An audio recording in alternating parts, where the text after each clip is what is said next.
Bismillahirrahmanirrahim. Assalamualaikum warahmatullahi wabarakatuh.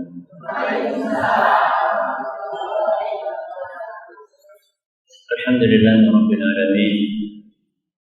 Wa bihi nasta'inu ala umuri dunya waddin. Wa sallallahu ala nabiyyina Muhammadin wa ala alihi wa sahbihi ajma'in. Amma ba'd. Kita panjatkan puja dan puji syukur kehadirat Allah Tabaraka wa Ta'ala pada kesempatan pagi yang sangat cerah ini. Kita kembali diberi kekuatan, kesehatan, hidayah serta taufik dari Allah Jalla wa Ala, sehingga kita bisa kembali menghadiri pengajian rutin Jumat pagi di Masjid Agung Darussalam Purbalingga ini. Kita berharap semoga Allah Tabaraka wa Ta'ala berkenan untuk melimpahkan kepada kita semuanya ilmu yang bermanfaat, sehingga bisa kita amalkan sebagai bekal untuk menghadap kepada Allah Jalla wa Ala. Amin ya Rabbal Alamin. Salawat dan salam semoga senantiasa tercurahkan kepada junjungan kita Nabi besar Muhammad sallallahu alaihi wasallam, kepada para sahabatnya, keluarganya, dan umatnya yang setia mengikuti tuntunannya hingga hari akhir nanti.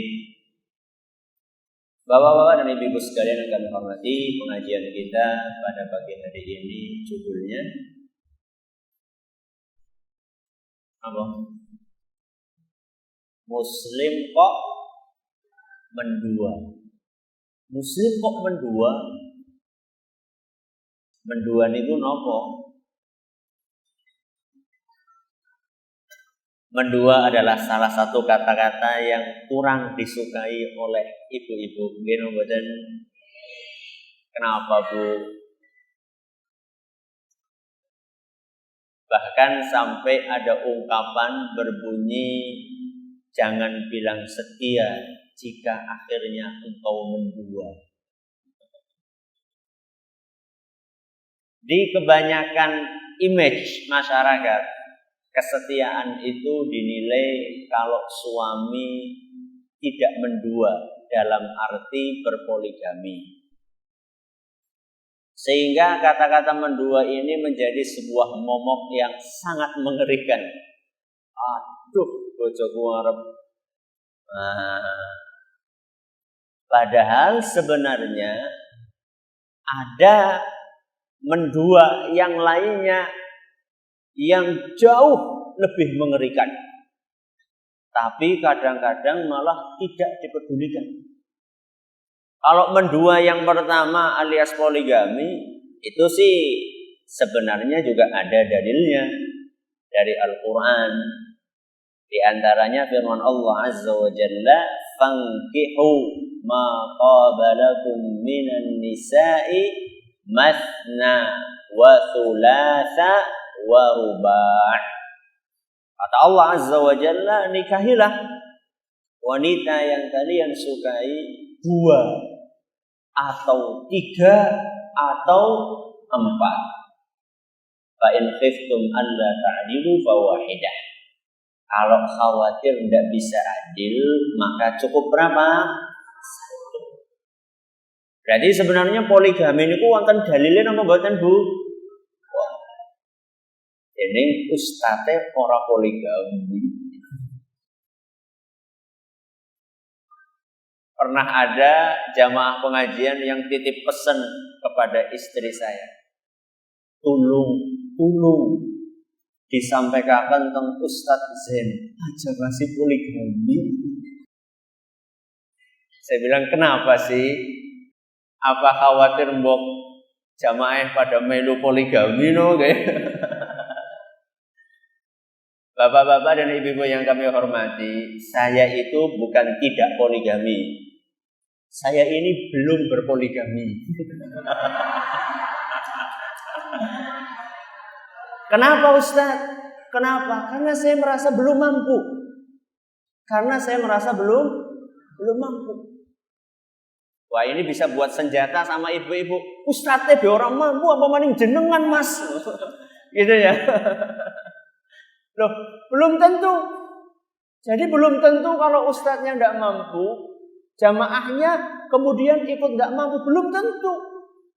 Apakah mesti kalau jamaah itu selalu di bawah ustadznya? Itu belum tentu. Jadi kenapa kok ustadznya belum poligami? Jawabannya ya belum mampu. Saya merasa belum mampu dari segala sisinya. Makanya saya tidak poligami saat ini. Ibu-ibu kok ketawanya ketawa gimana gitu kelihatannya. Ya, tapi ini nggak akan kita bahas, Bu. Pagi ini kita nggak akan bahas. Poligami itu asal bisa adil itu tidak apa-apa. Tapi yang agak sulit adilnya itu di situ. Tapi sulit itu bukan berarti mustahil, ya. Sulit itu bukan berarti mustahil. Ada orang-orang yang masya Allah bisa adil dan bisa harmonis.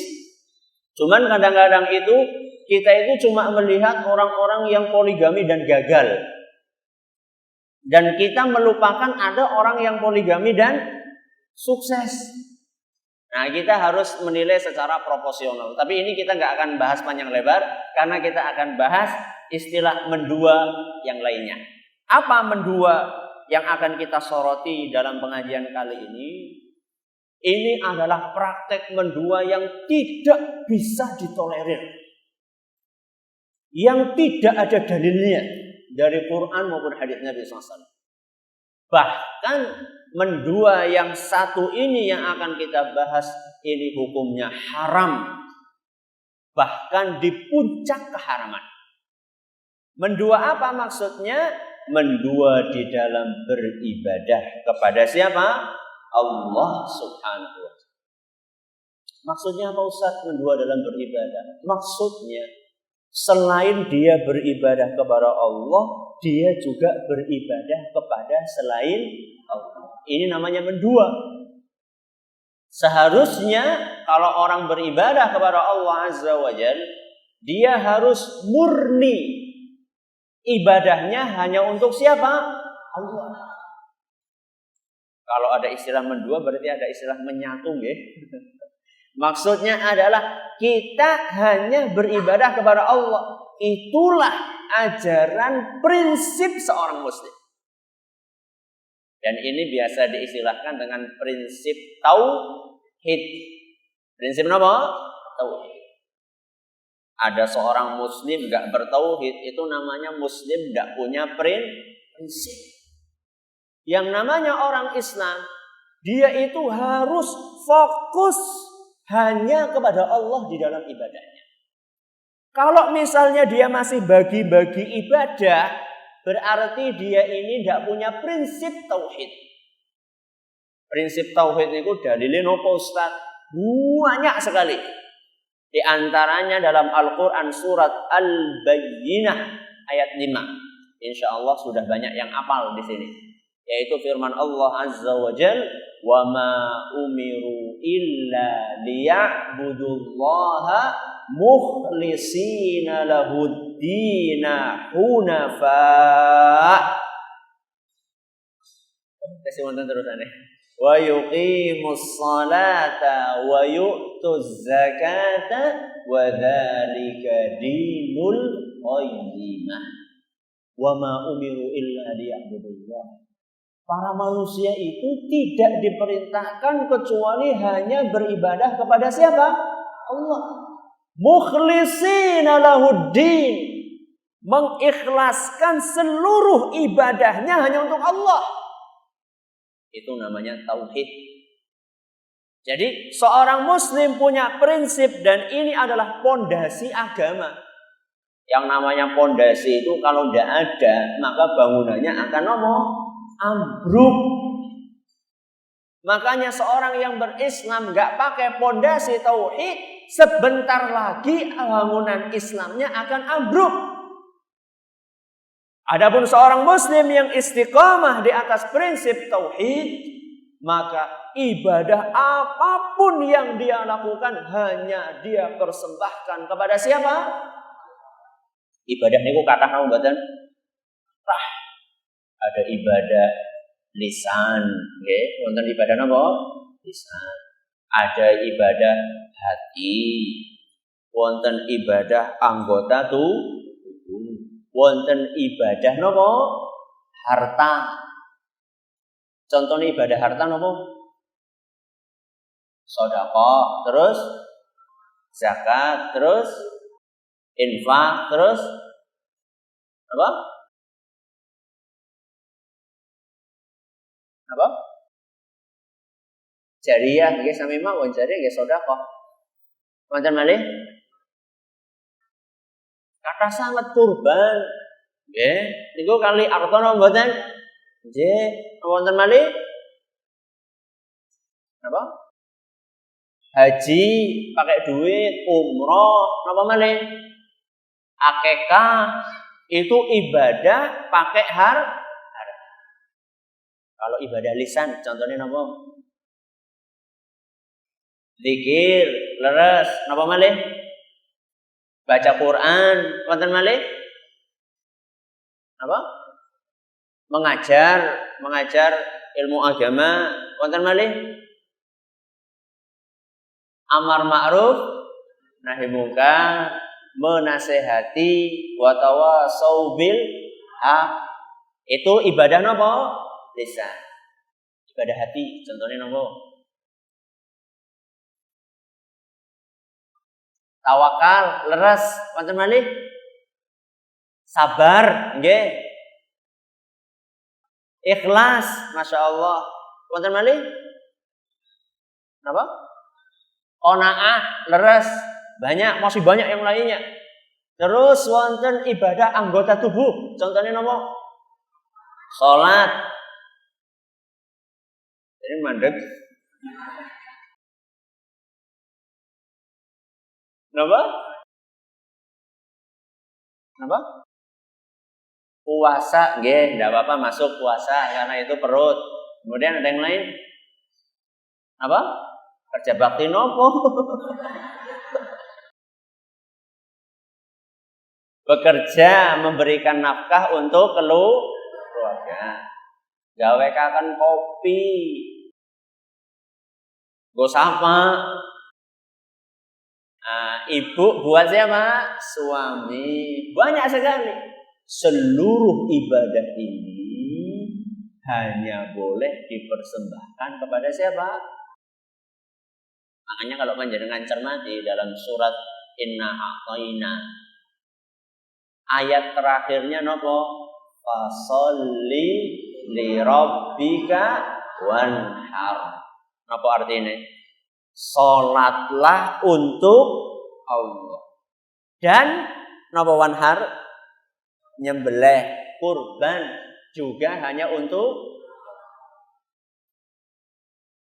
Fasholli li rabbika wanhar. Di sini Allah Subhanahu wa taala menggandengkan antara dua ibadah istimewa. Pertama salat, yang kedua kurban. Salat adalah salah satu ibadah anggota tubuh yang paling istimewa. Sedangkan kurban adalah salah satu ibadah harta. Nah, di sini dua-duanya digabungkan, digandengkan oleh Allah, diingatkan fasholli li rabbika. Salatlah untuk Allah. Berarti kita diperintahkan untuk ikhlas, memurnikan salat hanya untuk. Kalau ini mungkin pembahasan sudah biasa, tapi masalah kurban nuwun sewu. Kadang-kadang ada orang itu salatnya untuk Allah, tapi kurbannya bukan untuk wonten mboten teng pundi? Teng pundi? Teng Cilacap. Nggih no mboten? Nggih. Teng pundi malih? Teng Parang Tritis. Coba ya, sekarang saya membuat ilustrasi bagaimana orang-orang ini tidak konsekuen, tidak adil. Salatnya untuk Allah, tapi kurbannya bukan untuk Allah. Sekarang contoh, misalnya ada sekelompok orang pergi rombongan ke pantai Parangtritis, misalnya. Kemudian setelah itu mereka mengatur shaf, menjalankan sholat di tepi pantai, bukan menghadap ke kiblat tapi menghadap ke arah pantai. Nggih, salat. Salat zuhur padane. Kemudian niate jerene usolli napa salat zuhur? Oh, ora tau enggak usolli nggih. Masyaallah. Usolli salat zuhri arba'a raka'atin makmuman napa imaman. Nah, biasanya kan lillahi ta'ala. Niki diganti. Buatan lillahi ta'ala, tapi li nyi roro kidul. Berarti salatnya nggih sinten? Nyi roro kidul. Kemudian kejadian tadi salat berjamaah di pinggir pantai Parangkusumo atau Parangtritis tadi diserukan, disiarkan ke stasiun-stasiun televisi se-Indonesia. Padane kira-kira Indonesia ribut napa mboten? Mesti ribut. Ana wong salat nggo nyiroro kidul. Nggih napa mboten? Ribut, dijamin pasti ribut. Tapi coba bandingkan. Setiap tanggal 1 Suro wonten napa teng mriku? Wonten larung. Larung niku napa Ustaz? Larung niku nyembelih sapi sing gedhe banget. Endase sapi dikirim teng pundi? Nyi roro kidul. Indonesia ribut napa mboten? Amleng. Malah dilestarikan. Katanya itu bagian dari nggih napa mboten? Kados niki adil napa mboten? Mboten. Di dalam Al-Qur'an Allah ngendika fasholli li rabbika wanhar. Salat dan kurban itu hanya untuk Allah. Bukan cuma salat saja. Bukan hanya puasa saja yang harus kita persembahkan untuk Allah. Sampai kurban kita, tawakal kita, ikhlas kita, itu semuanya hanya untuk Allah Subhanahu wa ta'ala. Berarti kalau misalnya ada orang salatnya untuk Allah, tapi esi seneng nyajen niku teng ngisor wit napa? Ringin. Sinten niku sing nunggoni niku? Wonten sing natos kenalan? Dereng sami kali kula. Dia salat Masya Allah rajin jamaah di masjid. Tapi nek Selasa kliwon apa Jumat kliwon ora tahu telat nyajeni nang ngisore wit ringin jerene sing nggo bau reksa wit ringin. Yang seperti ini namanya muslim mendua. Tidak boleh di dalam Islam. Yang namanya agama kita, ibadah itu semuanya tidak terkecuali hanya dipersembahkan kepada siapa? Allah. Contoh liyane teng Al-Qur'an, sebuah surat yang minimal setiap hari kita baca 17 kali. Surat nomor Al-Fatihah. Di akhir-akhir ayat wonten ayat sing unine iyyaka na'budu wa iyyaka nasta'in. Hanya kepadamu kami beribadah. Sing jenenge hanya kepadamu berarti pinten? Setunggal. Itulah namanya Allah Maha Esa atau Esa, yaitu Allah tunggal. Cuma Allah Subhanahu wa ta'ala yang berhak untuk disembah.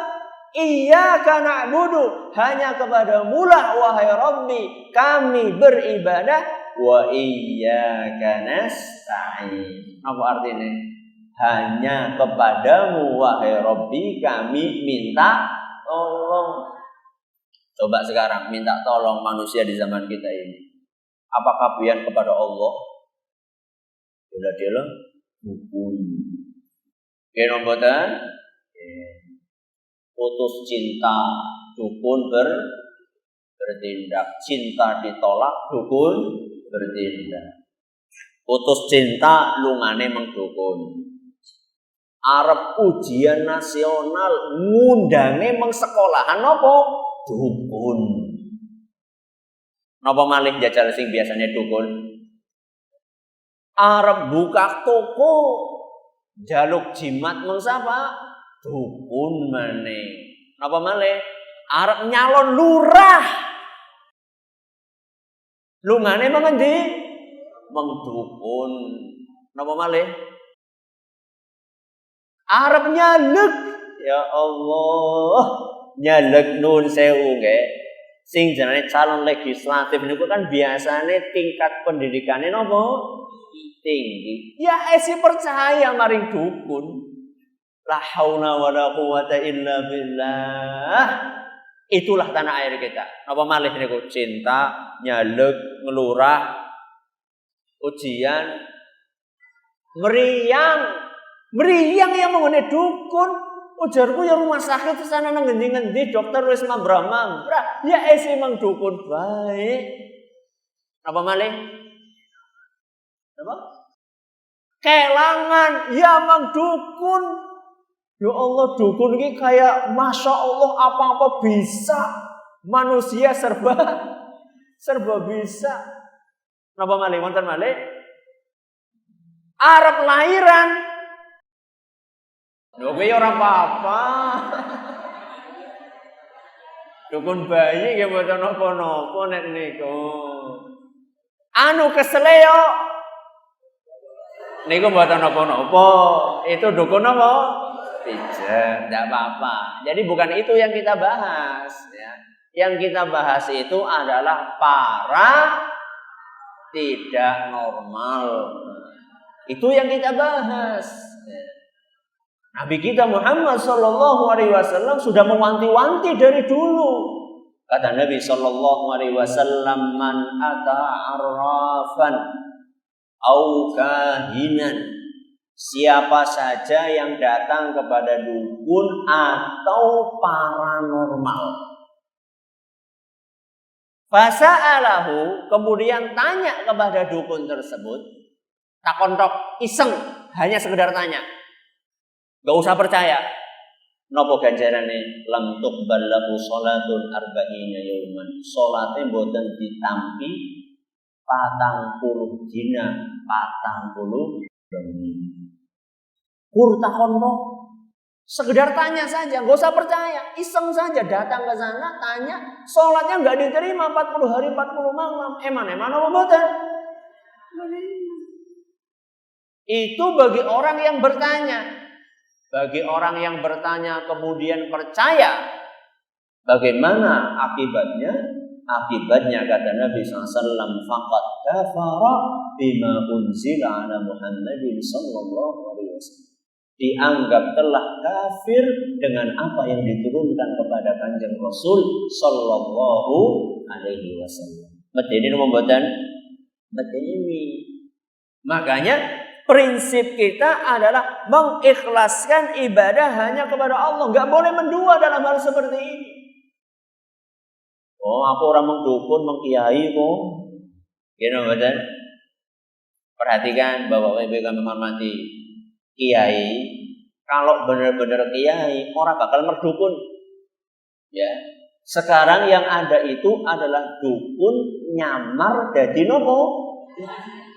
Nek kiai temenanan mboten kados niku. Ustaz temenanan mboten kados niku. Ustaz temenanan, kiai temenanan niku nyonto Kanjeng Rasul sallallahu alaihi wasallam. Maka kita sebagai umat Islam jangan mudah dibodohi. Kadang-kadang dukun itu pinter mereka ganti pakaian. Nggih, nek biyen nganggo blongkon, nganggo jarit, nganggo keris, nganggo napa? Menyan nang arepe. Oh, siki dukune nganggo sorban. Nganggo napa? Tasbih gede-gede semene-mene. Nggih. Macane bismillah insyaallah. Wah, fasih pol. Orang Islam yang belajarnya kurang dikira wah kita kayane kiai. Padahal sebenarnya dia dukun, tapi nyamar jadi. Maka kita harus hati-hati. Itu adalah tipu dayanya setan. Maka kembali kepada firman Allah Subhanahu wa taala, iyyaka na'budu wa iyyaka nasta'in. Hanya kepada Allah kita minta pertolongan dan hanya kepada Allah kita beribadah. Nek njaluk tulung wong bojone, bojo tulung nggih dipijeti, pareng apa mboten? Pareng. Oh, berarti orang minta tolong kepada Allah, gue minta tolong kepada bojo. Itu adalah sesuatu yang dia mampu. Mampu napa mboten? Mampu mijeti ibu-ibu mampu napa mboten? Mampu, tidak apa-apa. Dalam hal-hal yang dimampui oleh manusia tidak apa-apa.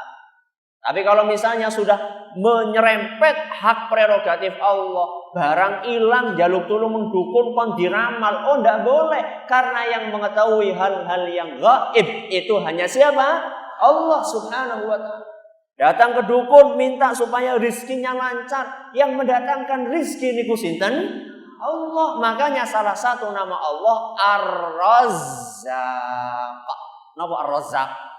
Yang maha pemberi rizki. Jadi kalau jenengan warungnya pengen laris, bukan dengan cara pergi kemana? Ke dukun. Caranya adalah bagaimana memberikan pelayanan yang baik. Barang yang dijual jangan sampai barang yang sudah kedaluarsa. Dodol gorengan aja ngasih gorengan wingi di dol maning niku laris. Ya, pernah ada jamaah pengajian saya, istrinya jualan gorengan di sekolahan. Di sekolahan itu banyak yang jualan. Tapi sing laris gue, ya istrinya jamaah pengajian saya itu tadi. Laris dong. Sing pinggir orang laris-laris sidane mengdukun. Wis mengdukun ora laris. Mengdukun ani ora laris. Wis entong duit pira gue? Teng dukun iku bayar apa gratis? Gratis penak temen. Bayar ke dukun itu. Ya, bisa jadi itu modal sebulan entong ngomong dukun itu. Ya. Jadi dibilangin sama jamaah pengajian saya, jenengan sama orang yang dukun, jenengan gue, bok Arab mengdukun bola bali nganti buta. Saking seringnya ngene dukun, nek gorengan wingi didol maning siki, ya ora bakal laris. Jadi kita sebagai seorang muslim harus punya prinsip. Prinsipnya apa? Prinsipnya kita harus mempertahankan tauhid, memurnikan ibadah hanya untuk Allah Subhanahu wa ta'ala. Dan tauhid itu indah, apik. Orang yang bertauhid itu hidupnya nyaman. Kenapa nyaman? Karena dia itu konsentrasi hanya tertuju kepada satu, yaitu siapa? Kalau orang tidak bertauhid itu mumet. Mengdukun kana diperes, mengdukun kene diperes, pindah dukun maning diperes maning. Naudzubillahi min dzalik, Pak Bu. Ada orang yang selama hidupnya saking ora paham tentang tauhid ini, pergi ke dukun itu sampai lebih dari 100 dukun. Naudzubillahi min dzalik. Pindah ngene ora mandi, pindah ngene maning ora mandi maning, pindah ngene ora mandi maning. Nang kene dijaluki 1 juta, nang kene 2 juta, ngesuk 10 juta. Entong duitnya. Gara-gara kemana?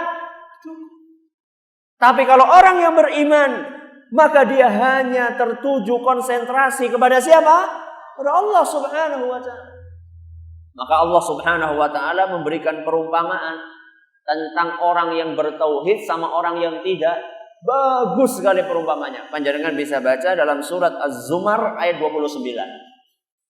Dalam surat Az-Zumar ayat 29 Allah memberikan perumpamaan orang yang bertauhid itu seperti seorang hamba milik 1 majikan. Kalau orang yang tidak bertauhid itu seperti seorang hamba milik 5-6 majikan. Wong pembantu kok pembantu go wong 6 mumet apa mboten? Mumet. Esuk-esuk pembantu yang punya orang 6 ini majikan nomor 1 tolong tukokaken jangan. Nembe arep mangkat, majikan sing nomor loro, tulung ki disirami disit. Sing arep didisitaken. Bingung. Baru mau nyiram dipanggil majikan yang ketiga. Ki bocahe diantar mang sekolahan. Baru mau nganter ngambil motor dipanggil oleh majikan yang keempat. Kae kumbahane urung rampung. Mumet enggak? Mumet. Itu kalau misalnya majikannya banyak. Tapi kalau orang yang bertauhid, dia itu hanya berhamba kepada Allah Subhanahu wa ta'ala, maka hidupnya tenang. Coba perhatikan. Orang yang mengandalkan jimat sama orang yang bergantung kepada Allah, hidupnya tenang mana? Allah. Kenapa? Kalau dia itu kemana-mana bawa keris, setiap ke kantor bawa keris, ke pasar bawa keris, kemana lagi? Masjid yang gawa keris, kebangetan. Masjid yang gawa keris. Suatu saat dia bepergian dari Purbalingga ke Jakarta, kelalen orang gawa keris, pripun? Wah, gelisah mumet, wah cilaka temenanan. Ya.